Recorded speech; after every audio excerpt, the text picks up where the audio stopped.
રમીલાબેન. રમીલાબેન ક્યાં રહેવાનું? સિંગણપુર ગામમાં ટેકરા ફળિયું.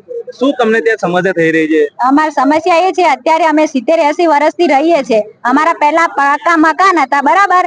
એને પછી અમને 5 થી 6 વાર સુધીમાં અમારે બનાવ્યા, પાકા મકાન તોડી નાખ્યા. એને પછી અમે ઝૂંપડા બનાવ્યા.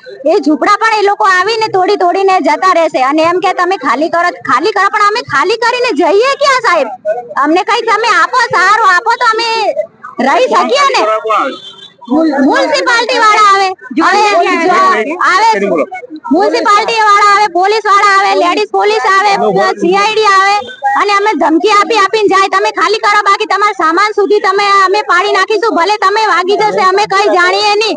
તમે ઝૂંપડા ખાલી કરો અને અમને જગ્યા આપો. પણ અમે ક્યાં જઈએ અત્યારે? અમે ખાલી કરીને તમે જઈએ કે આ બધી ગરીબ વસ્તી છે. શા માટે ખાલી કરવાનું કહે છે? શું કહે છે? તમે ખાલી કરો, એ અમને કઈ ખબર નથી. બસ અમને એ જ કહે છે તમે ખાલી કરો, ખાલી કરો. કેટલા પરિવારો તમે ત્યાં રહો છો? અમે 500 ઘર હશે, 500 ઝૂંપડપટ્ટી છે. એ ઝૂંપડપટ્ટી બધી તોડવાની એક ને 500 ને કઈ જગ્યાએ ઝૂંપડપટ્ટી આવી છે? સિંગણપુર ગામમાં, સિંગણપુર ગામમાં.